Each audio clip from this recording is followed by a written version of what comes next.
Assalamualaikum warahmatullahi wabarakatuh.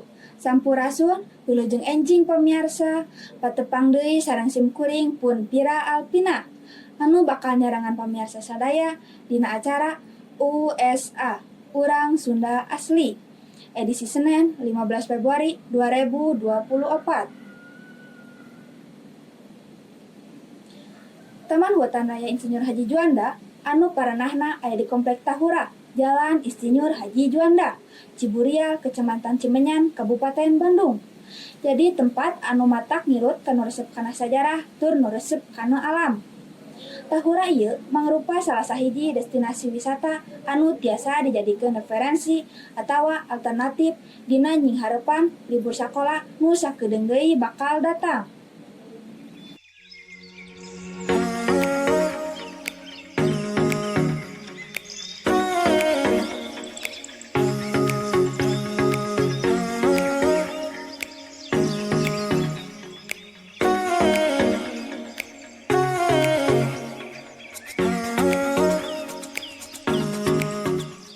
Hoyong olahraga bari di foto, paminten wewengkon ieu cocok kanggo salira.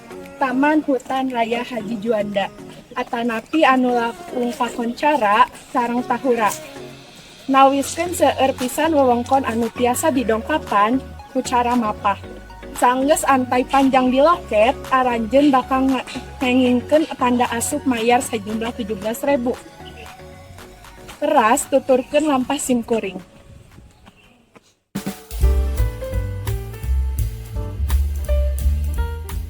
Geus selain hal anyar deui pikeun wisatawan ti jero jeung di luar negeri, yen Indonesia teh nawarkeun tempat wisata anu pikarasepeun. Utamana samemeh usum liburan kawas ayeuna. Destinasi wisata di Jawa Barat loba pisan anu didatangan ku wisatawan.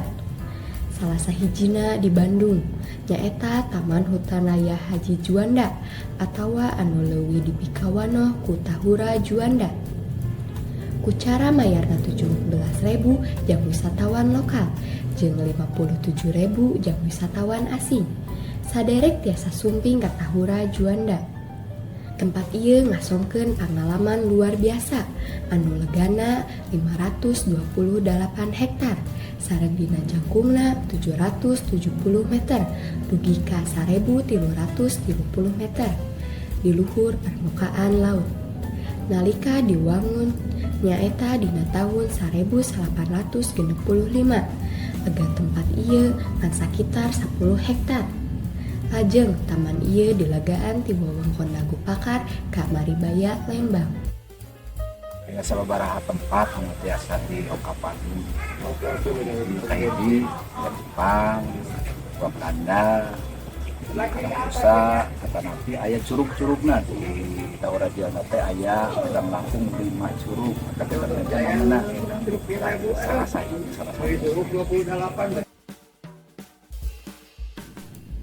Numutkeun pangurusna aya kira-kira 2.500 jenis tatangkalan anu diwangun ku 112 spesies jeung 40 familia. Jumlah rupa-rupa tutuwuhan anu tumbuh di dieu ngajadikeun Taman Hutan Insinyur Haji Juanda sok dijadikeun tempat diajar siswa. Salian tutuwuhan loba pisan, gua Walanda jeung gua Jepang oge jadi patempatan favorit pikeun jalma anu resep sajarah. Kitu oge jalma awam. Pikeun ningali pemandangan hejo anu lega, saderek tiasa sumping ka tebing karaton anu aya dina ketinggian 1.200 meter di luhur permukaan laut. Saderek oge tiasa nganjang ka sababaraha curug di dieu, sapertos Curug Omas, Curug Dago, Curug Lalay, jeung sajabana. Capek tapi seru sabab bisa lihat-lihat yang ada di sini, terus kayak sejuk udaranya, terus kayak bisa lihat tanaman-tanaman dan lain-lainnya gitu. Seru sih. Oh, nuhun hatur nuhunnya Teteh.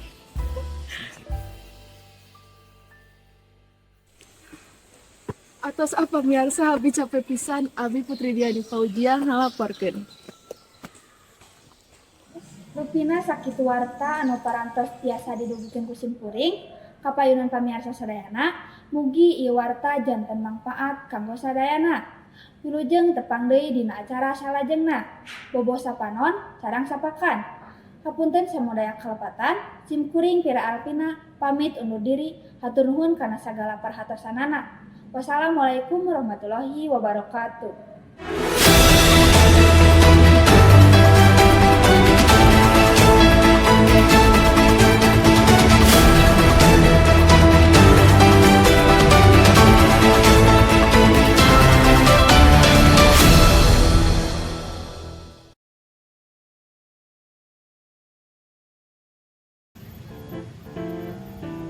Assalamualaikum.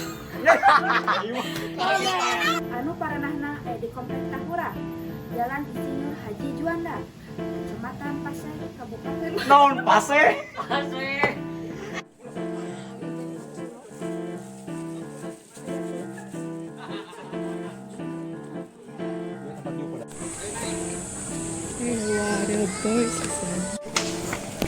Ya Robin make lepis. Sok saraleun. Terbalik. Itu dokumentasi. Jadi kita tadi sedang di Lembang. Dago. Emang gila. Dago aja pi.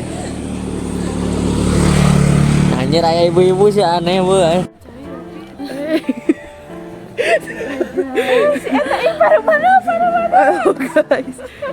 Paru-paru rambut nih, paru-paru rambut. Jadi. Ih, nanya kibe. Kenapa? Harus baca apa? Developin.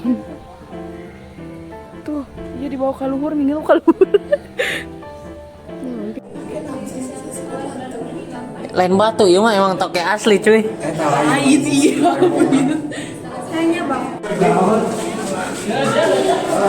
Ciptaan Belanda atau ciptaan Tuhan? Atos apa miarsa abi tos capek pisan. Terus naon?